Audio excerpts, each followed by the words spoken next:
Hello，大家好，我係蘇怡。咁咧都有一段時間咧冇同大家咧拍新片啦，因為呢段時間咧我就去咗日本做逃兵喎。咁大家都知道啦。咁啱啱咧2月尾咧就完咗個 RRSP season 啦。跟住咧4月尾咧又係咧報稅嘅 deadline 喎。咁除咗我要幫自己咧去處理稅務嘅問題之外咧，咁我當然要幫好多客人去做安排。做好啲 RRSP 去慳稅然之後4月尾之前咧又要幫助佢哋啦，可能有好多地方唔係好了解嘅，咁喺揾會計師之前咧又要揾我做一啲諮詢咁樣啦，咁所以咧就非常之忙啦。咁於是乎咧一過咗個稅季咧，我就即刻咧就去咗一個日本旅行啦。咁大家都見到我剪短咗頭髮啦，我知道咧之前咧有啲網上面嘅觀眾咧都會話，你剪短頭髮唔係咁好睇喎咁樣。咁但係冇辦法啦，因為今次咧我喺日本嘅時候咧甩咗好多頭髮啦，咁所以咧咁我就要剪短下啲頭髮，俾我自己咧再養翻好啲頭髮啦。咁我相信咧嚟到6月份啦，應該大部分嘅報稅啦，包括甚至呢個 self-employed 嘅報稅咧，應該都完成㗎啦。大家咧唔知咧有冇咧收到嗰個 notice of assessment， 好似咧派成績表咁樣即係話報完稅之後，稅局咧就會話翻俾你聽，你咧究竟咧仲有冇爭稅局一啲嘅稅，或者咧定係稅局爭你錢，攞翻啲 refund 俾你咁樣啦。咁喺今年咧報稅嘅時候啦，同往年都一樣噶啦。我都見到咧有好多嘅客人咧，佢哋都係臨急抱佛腳，好 stress out 咁樣咧，要揾翻晒咧過去一年嘅單咁樣啦，嚟到去報稅用嘅。咁今年因為咧聯邦方面啦對於嗰個 capital gain tax 嗰度有改變啦，導致到咧銀行咧好多嘅稅單，即係嗰啲 tax slips 咧，亦都咧因為有更改啦，再加上 post office 有罷工啦，咁導致咧好多人都收唔齊啲銀行單喎。報稅嘅時候咧，都真係咧搞到咧倒瀉籮蟹咁樣咧，趕到咧差唔多最後一刻咧先入閘咁樣嘅。甚至有啲會計師咧就話，佢哋咧就算咧收咗客人報稅咧，佢都未能夠膽咧即時咧 submit 佢哋嗰份嘅 tax filing 喎。因為咧擔心啦，之後可能客人又揾到啲單或者有啲乜嘢需要改變嘅時候咧，驚如果已經入咗紙咧，就要做 adjustment 啦，咁就會相當之多功夫啦。所以咧今年都係即係多事之秋啦。咁其實每年報稅呢啲時候都係㗎啦，大家咧就好唔得閒嘅，搞到咧食飯又唔敢出去又唔敢去邊度玩總之集中火力咧就去報稅。咁有啲人就好好嘅，可能佢淨係咧收呢啲嘅T4 簡單嘅，又冇乜投資咁樣啦。咁咧跟住佢哋嘅報稅就好簡單，好快做完。咁如果佢唔需要交額外嘅稅啦，咁報完攞翻 NOA 咁就完成，拍拍手咁搞掂啦。今年啦報完稅之後啦，其實我都喺呢段時間都諗翻其實咧喺報稅嗰段時間都發現好多客人咧，佢哋咧都有啲甩漏咁有啲咧真係揾唔到啲單就冇辦法啦，但係嘥咗咧一啲地方去慳稅。咁所以咧我就想趁咧啱啱大家報完稅啦，早少少同大家傾一傾，用翻咧之前發生過一啲嘅案例啦，嚟到咧幫大家咧試下準備明年報稅嘅時候咧，就唔好咧臨急抱佛腳咁樣咧嚟到去報稅啦，早啲預備，等自己咧有個好啲嘅稅務策劃。咁係啦，好多時啦，咁我嘅服務啦就會幫助客仔喺呢啲時間啦，啱啱報完稅啦，攞到個 NOA 即係 Notice of Assessment 嘅時候咧，就一齊去 review 一下大家咧報稅上面咧，究竟咧有冇啲乜嘢地方咧係遺漏咗，或者咧可以咧做得更加好，等我哋咧下年咧可以慳多啲稅嘅。咁如果大家咧第一次睇我影片啦，記得咧就幫我 like 呢條影片啦，幫我 subscribe 啦，同埋如果你認為我呢啲影片有用嘅話咧，記得幫我 share 俾你身邊嘅朋友，等更加多嘅人咧可以認識到咧加拿大理財方面嘅資訊啦。咁事不宜遲啦，同大家分享下咧我啲嘅建議嘅。咁就大家咧都一定聽過 RRSP FHSA 呢啲咁嘅戶口啦。仲有如果你有參與 group plan 嘅話咧，咁有呢個group 嘅 pension 或者嗰啲 defined benefit plan 咁樣啦。咁大部分嘅人咧都會知道如果咧投放一啲錢落去 RRSP 咧，咁我就可以即刻咧幫我自己減輕當年嘅稅務啦。咁但係咧，好多人咧都會真係等到咧月尾，咁如果你話2025年嘅稅務年度嚟講咧，咁2026年嘅2月尾咧，就將會係你2025年去慳稅做投放嘅嗰個 deadline 啦。咁好多時咧都等到 deadline 先至嚟到咧去做呢個嘅投放，但係其實你可以咧早啲去做一個預備嘅喎。咁首先咧就要睇一睇啦，你會唔會咧參與緊公司嘅一啲 group pension plan 先啦。咁如果你有參與嘅話咧，可能你亦都會了解，或者你唔係好清楚咧，你就記得問翻你嘅 HR 啦。公司咧就會話，假如咧你願意投放一定嘅百分比，咁公司會有 set 一個 percentage，然後公司咧就會同你做 matching 啊，咁佢哋亦都會咧同你咧投放咧相同嘅百分比啦。咁假如咧你話公司咧 matching 係3% 嘅話，咁即係你俾3%，公司擺3%落去啦 ，total 咧就6% 啦咁樣。咁然後咧你就可以咧而家呢個時候收到 NOA 咧，你就睇一睇究竟你2025年咧有幾多嘅 RRSP 嘅 contribution room 啦。咁你知道咗之後咧，咁你就記得咧減低你參與嘅嗰個 group plan 究竟幫你投咗幾多啦。餘下落嚟嘅百分比咧，你就可以放落去一個 independent 你自己開嘅一個 RRSP 戶口裏邊啦。一般呢個計算就話你前一年嘅工作收入嘅18%咧，就係你下一年咧可以擁有嘅一個嘅 RRSP 投放空間，再加上之前你冇用到嗰啲嘅 contribution room 加埋，咁咧就係你嘅總 RRSP 投放空間啦。咁最緊要咧，你就千祈唔好做 over contribution，否則嘅話咧，你就會有呢個 penalty 啦。係啦，咁你就可以咧睇一睇啦，究竟咧你有冇 group plan？ 如果冇 group plan 嘅話，你究竟有幾多嘅 RRSP contribution room 啦？咁另外咧，除咗 RRSP 咧，亦都有啲朋友啦準備買樓嘅。如果你過去4年咧冇擁有自住物業嘅話啦，咁你都可以 qualify 咧去開一個 FHSA 喎。咁而如果你亦都從來冇開過 FHSA， 即係 First Home Saving Account 啦嘅話咧，咁你都可以咧開一個 FHSA 幫自己咧做投放，並且利用咧你嘅投放去幫你去減低你嘅稅務收入，並且減低你嘅收入稅嘅。咁 FHSA 嚟講啦，每一年咧你係有一個限制嘅投放空間咧，就係8000蚊，然後 total 咧總共你可以放咧就係放4萬蚊。如果假如啦你舊年冇開到 FHSA 啦，今年先開 FHSA， 你就只能夠咧放8000蚊嘅啫喎，今年。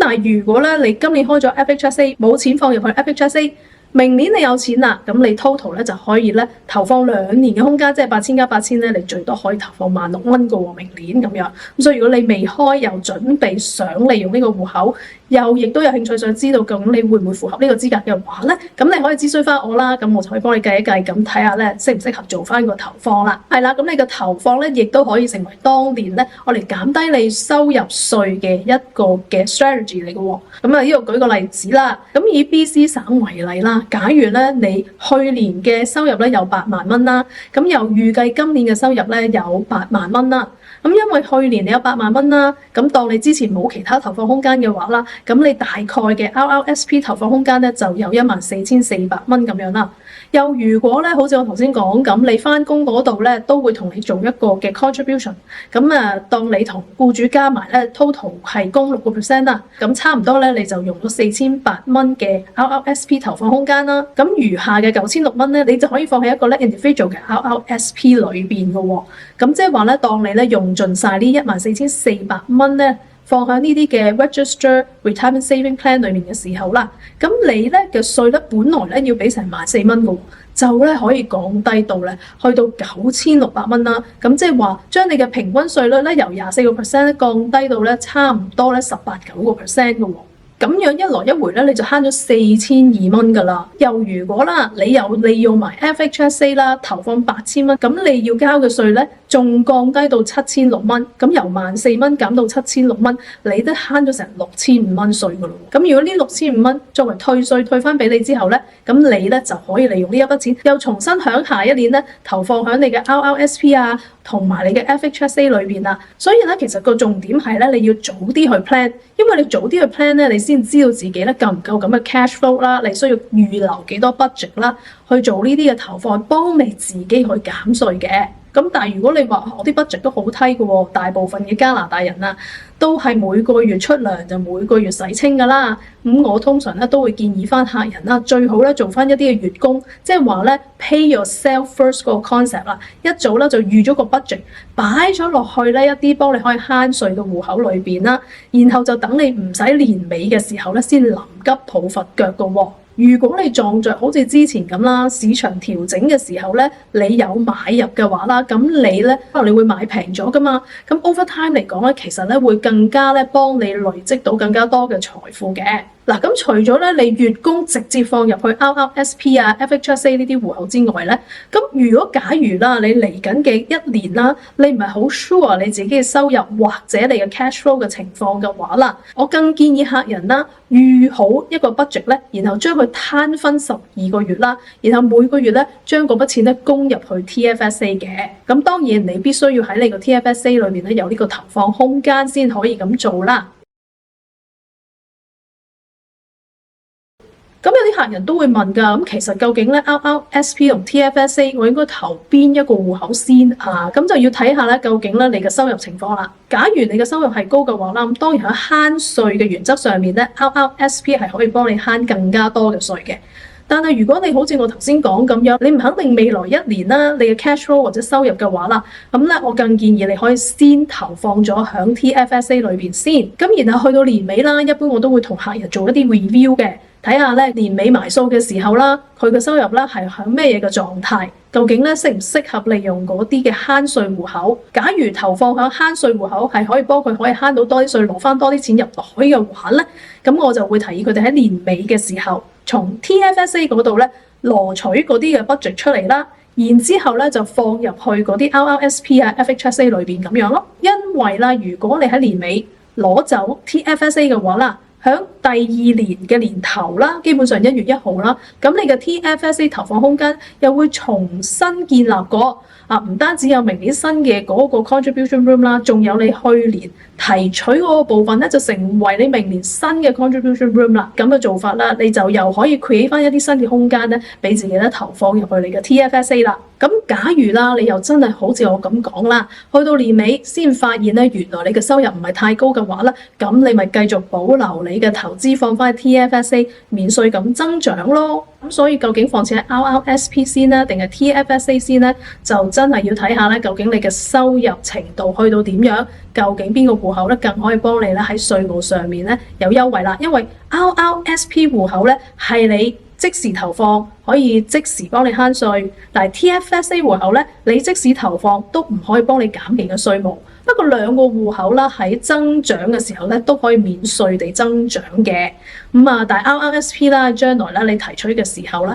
就需要當係稅務收入。TFSA 咧就唔需要，咁所以 TFSA 咧相對嚟講咧係比較靈活咧亦都有靈活嘅問題嘅，因為我識得好多嘅人啦，揾我做諮詢嘅時候咧，佢哋就因為個 TFSA 嘅靈活性咧，導致佢哋咧損失咗個 discipline 啊，咁所以咧好多客人有時都會揾我哋幫佢哋做管理嘅時候咧，咁我哋咧就會咧提醒翻佢哋啦。而如果你有睇過我之前講 TFSA 戶口嘅一啲資訊嘅話咧，你都知啦，其實咧我係 highly recommend 啲客人咧係要 maximize 佢哋個 TFSA 嘅，因為咧呢個將會成為一個非常之有用嘅退休儲蓄基金嘅。比起你啲 RRSP 嚟講咧，又可以靈活啲啦，而將來攞錢嘅時候又係唔需要打稅啦，亦都唔會影響你稅務收入啦。咁即係話啦，對於你第時要攞呢個退休金嘅時候咧，又可以咧唔會影響話可能會降低你個退休金喎。咁所以咧要好好利用你個 TFSA 戶口啦。咁除咗頭先講啦，要投放喺一啲 register 嘅 retirement saving plan 去幫自己慳稅之外咧，其實喺報稅嘅時候咧，我發現好多客人咧都漏咗咧一啲可以幫佢哋做 write off 嘅一啲嘅開支嘅喎。假如啦，你有做投資嘅話啦，咁你有啲投資戶口咧，可能會有一啲嘅叫做 management fee 啊，或者 bank charges 啊呢啲啦。咁銀行咧應該會有翻張單啊，就將啲 bank charges 咧額外咁樣 show up 出嚟啦。咁其實呢一啲咧喺你報稅嘅時候咧，可以匯報翻啦，嚟到可以幫你咧減輕咧你嘅稅務收入嘅，即係可以去做 write off 嘅。咁另外啦，就係如果啦，你好似我好多客人咁樣，係有揾我哋咧做一啲貸款，專門用嚟做投資嘅話啦，咁嗰啲貸款所產生出嚟嘅利息咧，亦都咧可以咧用嚟減低你嘅收入㗎。咁 in fact 啦，我哋係幫好多客人咧專門做咧呢個貸款投資㗎。因為而家好似樓房市場咁樣啦，咁佢嗰個嘅回報率咧相對冇咁高啦，並且咧其實嗰個流動性啦，你知道買樓房啦，流動性就冇咁高啦。咁有啲客人咧就會揾翻我哋啦，做一啲咧無抵押嘅一啲貸款去做投資，咁然之後投資嘅時候咧賺翻嘅投資回報啦。但係另一方面咧，因為產生咗一啲嘅利息開支咧，可以直接幫佢哋減低佢哋收入咧，從而減低咧佢哋嘅收入稅務負擔㗎喎。咁如果你有興趣嘅話咧，當然咧我歡迎咧你可以咧揾翻我做翻個諮詢嘅。咁另外咧就係如果啦，你因為工作嘅需要啦而需要搬屋嘅話，咁你啲搬屋嘅開支咧，其實亦都可以咧保留翻你啲嘅 receipt 啦，咁咧報稅嘅時候咧，亦都可以用得着㗎喎。咁仲有啦，如果咧你有去訂閱一啲 digital news 嘅話啦，你都可以攞到一啲嘅 tax credit 啦。仲有當然啦，就係你照顧小朋友啊一啲嘅開支啦，咁亦都可以幫你 create 到一啲嘅 tax credit 啦。仲有咧就係如果你以前做過一啲嘅投資，而嗰啲投資為你帶嚟一啲嘅 capital loss 嘅話啦，咁嗰啲 capital loss 咧帶落嚟嘅時候，如果你今年有 capital gain 嘅話咧，你亦都可以啦 offset 咗嗰啲 gain 而為你帶嚟嘅一啲額外嘅稅務㗎喎。咁你咧就留意下究竟咧有冇用翻你以前啲 capital loss 幫你 offset 一啲嘅投資嘅增值啦。仲有啦，當然咧就係一啲醫藥費啦。假如啦你會去睇醫生需要俾醫生費啊，或者睇眼啊、牙或者係一啲嘅處方藥物啊，所有呢一單咧，我 recommend 你咧保留翻，咁然後咧到報稅嘅時候啦，就俾會計師睇下咧，究竟你可以符合攞到幾多嘅 tax credit 或者幾多嘅收入可以被扣減到啦。另外咧，我成日都喺我啲 video 度提及到啦，其實呢個世界咧都有好多人需要我哋幫助嘅。如果啦我哋係捐錢俾一啲嘅慈善機構嘅話啦，而呢啲合法嘅慈善機構又可以俾翻合法嘅一啲嘅 receipt 你嘅話啦，咁咧記得保留翻呢啲 receipt。有啲客人咧真係聽咗我講啦，去做一啲慈善嘅捐贈啦，最後咧令到佢獲得咧幾千蚊甚至幾萬蚊嘅一啲退稅喎，又可以幫到人，又可以幫到自己慳到稅咧，我又覺得呢啲一舉兩得嘅 strategy 咧，就真係好值得去參考嘅。咁如果咧你有子女啦，子女讀大學，咁學校咧要交學費噶嘛，咁學校嘅學費咧應該就會俾一啲叫 T2202嘅 tax slip 你哋啦。咁咧如果咧仔女咧可能而家係收入低，又或者咧你都唔知佢可見嘅將來咧收入會唔會係好高嘅話啦，咁可能你而家嘅收入即時就已經係屬於高收入嘅話啦，咁咧你亦都可以咧叫仔女 transfer 嗰啲tuition fee 嗰啲 tax slip 咧去俾你咧我嚟減稅喎。咁又或者如果你自己讀書啦